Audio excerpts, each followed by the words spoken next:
ओम नमो भगवती वासुदेवाय नमः। नमस्कार बंधुगण आपण माननकु आम यूट्यूब चैनल को स्वागत।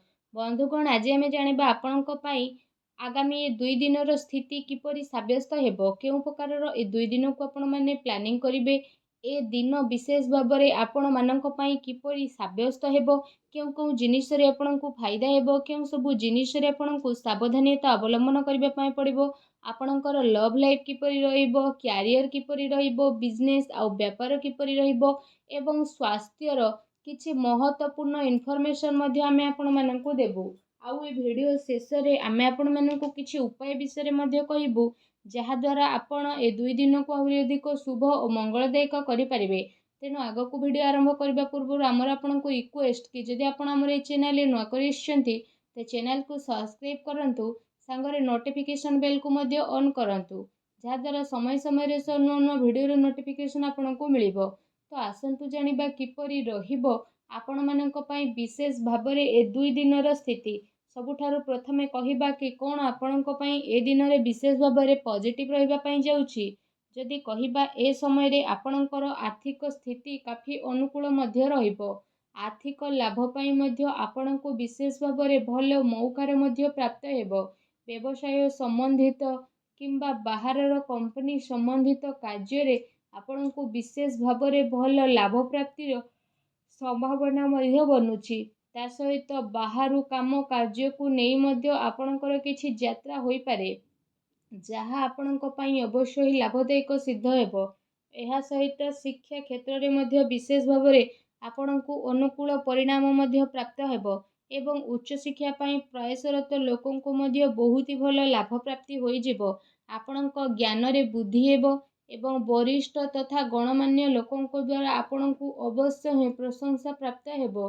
काम कार्य क्षेत्र रे मध्य आपनक कोनोसी परिवर्तन करि पारंती, जहा आपनक पई अवश्य ही भलो साब्यस्त हेबो।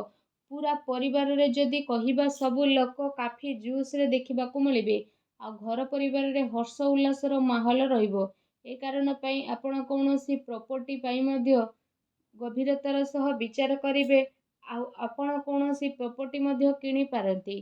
ता सहित धन धान्य अचल संपत्ति प्राप्ति पई मध्य ए दिनर समय आपणक पई बहुत ही भलो समय रहिबाकु जाउछि।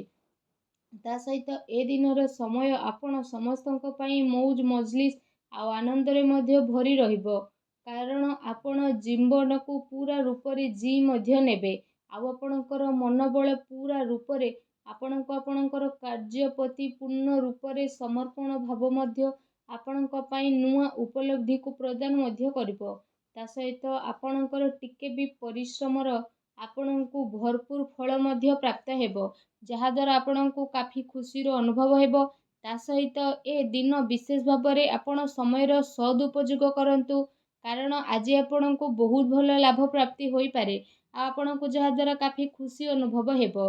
आसंतु जानिबा आपणक पई कोन नेगेटिव रहिबो। जदि कहिबा पारिवारिक माहौल खराब हेबार संभावना जेहेतु देखा देउछि, तो सेति पई पारिवारिक स्थिति को अनुकूल बनेइबा पई जणे आउ जनक सह परस्पर संबंध हेबार बहुत ही अधिक जरूरी रहिछि।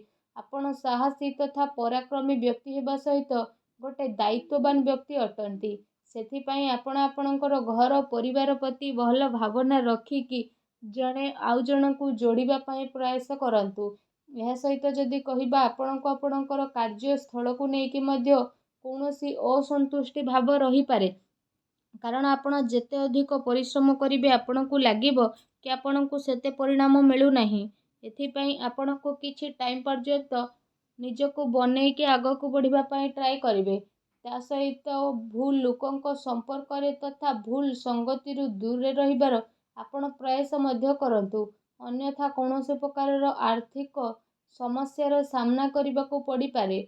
मानसिक अशांति सहित कार्य व्यवसाय रे मध्य व्यवधान आपणकर उत्पन्न हेबो। मनरे घबराहट तथा प्रॉब्लम द्वारा कार्य योजना रे आपणकर बाधा उत्पन्न होई पारे। सावधानता रखिबा आपणक पई अनिवार्य अटे। एहा सहित जदि कहिबा आपणकर सठिक स्वभाव आपणक पई विशेष भाबरे किछि प्रॉब्लम उत्पन्न करि पारे। पिलांक उपरे अधिक अनुशासन रखिबा आपणक पई बड़ प्रॉब्लम मध्य आनी पारे। ସେଥିପାଇଁ ନିଜର ସ୍ୱଭାବରେ ଆପଣ ଟିକେ ଲଚିଲାପଣ ନେଇକି ଆସନ୍ତୁ। ପିତାଙ୍କ ସମ୍ମାନ କରନ୍ତୁ। କିଛି ମତଭେଦ ଉତ୍ପନ୍ନ ହୋଇପାରେ, ତେଣୁ ଟିକେ ସାବଧାନ ରୁହନ୍ତୁ। ଏହା ସହିତ ଆପଣ ତରତରରେ କୌଣସି ବି ନିର୍ଣ୍ଣୟ ଆଦୌ ବି ନିଅନ୍ତୁ ନାହିଁ। ଯଦି ଆପଣ ସବୁ କାମକୁ ନ କରିବେ ତ ଆପଣଙ୍କୁ ନୁକସାନ ମଧ୍ୟ ହୋଇପାରେ। ଏ ଦିନରେ ଅଚାନକ ଯାତ୍ରା କାରଣରୁ ବିଶେଷ ଭାବରେ ଆପଣଙ୍କୁ ବହୁତ ପ୍ରୋବ୍ଲେମର ଫେସ୍ କରିବା ପାଇଁ ପଡ଼ିପାରିବ। ଉଦ୍ଧାର ମାଗୁଥିବା ଲୋକଙ୍କୁ ନଜରଅନ୍ଦାଜ କରନ୍ତୁ। ମତଭେଦର ଗୋଟେ ଲମ୍ବା ଶୃଙ୍ଖଳା ବନିବା କାରଣରୁ ଆପଣଙ୍କୁ ସାମଞ୍ଜସ୍ୟ ବନେଇବାରେ ମୁସ୍କିଲ ମଧ୍ୟ ଏ ଦିନରେ ଆସିପାରେ, ତେଣୁ ଟିକେ ସାବଧାନ ରୁହନ୍ତୁ। ଆସନ୍ତୁ ଜାଣିବା ଏ ସମୟରେ ଆପଣଙ୍କର ଲଭ୍ ଲାଇଫ୍ କିପରି ରହିବ। ଆପଣଙ୍କ ଦାମ୍ପତ୍ୟ ଜୀବନ ବିଷୟରେ ଯଦି କହିବା ତ ଏ ଦିନରେ ଆପଣଙ୍କ ପ୍ରେମ ଜୀବନ ପାଇଁ ବହୁତ ହି ଭଲ ଦିନ ରହିବ। ତା ସହିତ ପ୍ରେମ ମାମଲା ପାଇଁ ମଧ୍ୟ ଏ ସମୟ ଆପଣଙ୍କ ପାଇଁ ଅତି ଉତ୍ତମ ରହିବ। ଏହା ସହିତ ବିବାଦରୁ ଆପଣ ଦୂରେଇ ରୁହନ୍ତୁ। କାହାର କହିବା ଦ୍ୱାରା କୌଣସି କାର୍ଯ୍ୟ ଆପଣ କରନ୍ତୁ ନାହିଁ। ଆପଣଙ୍କୁ ଆପଣଙ୍କ ନିଜ ଉପରେ ଭରସା ରଖିବାକୁ ପଡ଼ିବ। ଅଥବା ନିଜେ ନିଜ ଉପରେ ଭରସା ରଖିକି ନିଜର ପ୍ରେମୀ ପ୍ରେମିକା ଉପରେ ଭରସା ରଖନ୍ତୁ ତଥା ଜଣେ ଆଉ ଜଣଙ୍କ ପ୍ରେମରେ ବନିକି ରୁହନ୍ତୁ, ଯାହାଦ୍ୱାରା ଏ ଦିନ ପ୍ରେମ ଜୀବନ ପାଇଁ ବହୁତ ହି ଭଲ ଦିନ ରହିବାକୁ ଯାଉଛି। ଆଉ ଏ ଦିନରେ ଆପଣ ଅବଶ୍ୟ ହିଁ ଲାଭ ଉଠାନ୍ତୁ। ଆସନ୍ତୁ ଜାଣିବା ଏ ସମୟରେ ଆପଣଙ୍କ ବ୍ୟବସାୟ କ୍ୟାରିୟର କିପରି ରହିବ। ନିଜର ଯୋଜନାକୁ ଆପଣ କାହାରି ଆଗରେ ଅଧିକ ଜାହିର କରନ୍ତୁ ନାହିଁ। ଆପଣଙ୍କର ଗୁପ୍ତ ଯୋଜନା ଆପଣଙ୍କ କାମରେ ଅଧିକ ଫାଇଦା ପ୍ରଦାନ କରିବ। ଏ ସମୟରେ କେଉଁଠାରୁ ଆପଣଙ୍କୁ ବିଶେଷ ଭାବରେ ଅଚାନକ ଲାଭ ମିଳିବାର ଆଶା ରହିଛି। ବାସ୍ ଆପଣଙ୍କୁ ଆପଣଙ୍କର ନିର୍ଣ୍ଣୟକୁ ହିଁ ମାନ୍ୟତା ଦେବାର ରହିଛି।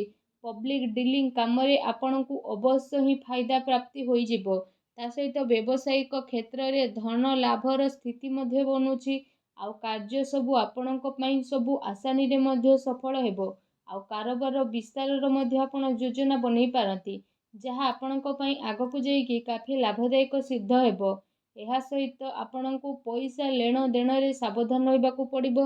ପ୍ରପର୍ଟିରେ ନିବେଶ ମଧ୍ୟ ଆପଣ କରିପାରନ୍ତି, ଯାହା ଆପଣଙ୍କ ପାଇଁ ଆଗକୁ ଯାଇକି ଅବଶ୍ୟ ହିଁ ଲାଭଦାୟକ ସିଦ୍ଧ ହେବ।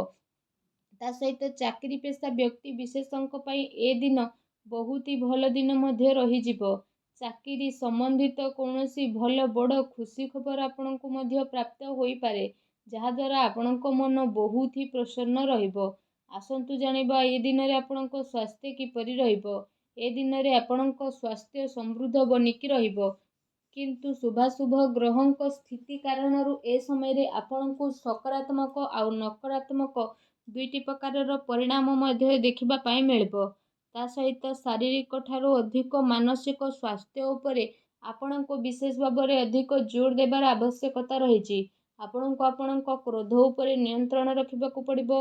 ତା ସହିତ ନିଜର ଖାଦ୍ୟ ପେୟରେ ମଧ୍ୟ ଆପଣ ବିଶେଷ ଭାବରେ ଧ୍ୟାନ ଦିଅନ୍ତୁ, କାରଣ ଏ ସମୟରେ ପେଟ ସମ୍ବନ୍ଧିତ କିଛି ସମସ୍ୟା ଆପଣଙ୍କର ଉତ୍ପନ୍ନ ହେବ, ତେଣୁ ଟିକେ ସାବଧାନ ରୁହନ୍ତୁ।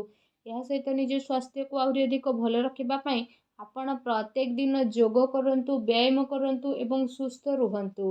ଆସନ୍ତୁ ଜାଣିବା ଆପଣଙ୍କ ପାଇଁ କ'ଣ ବିଶେଷ ଉପାୟ ରହିଛି। ଆପଣ ବିଶେଷ ଭାବରେ ସ୍ନାନ ଆଦି କରିସାରିବା ପରେ ଭଗବାନ ସୂର୍ଯ୍ୟଙ୍କୁ ଜଳାର୍ଘ୍ୟ ଅର୍ପଣ କରନ୍ତୁ, ଗରିବ ଲୋକଙ୍କୁ ଦାନ କରନ୍ତୁ। ଦେଖିବେ ସବୁ ନକାରାତ୍ମକ ଶକ୍ତିର ବିନାଶ ହେବ, ଶୁଭଫଳ ପ୍ରାପ୍ତ ହେବ। ଭିଡ଼ିଓ କେମିତି ଲାଗିଲା କମେଣ୍ଟ କରିକି ନିହାତି ଭାବରେ ଜଣାଇବେ। ଧନ୍ୟବାଦ।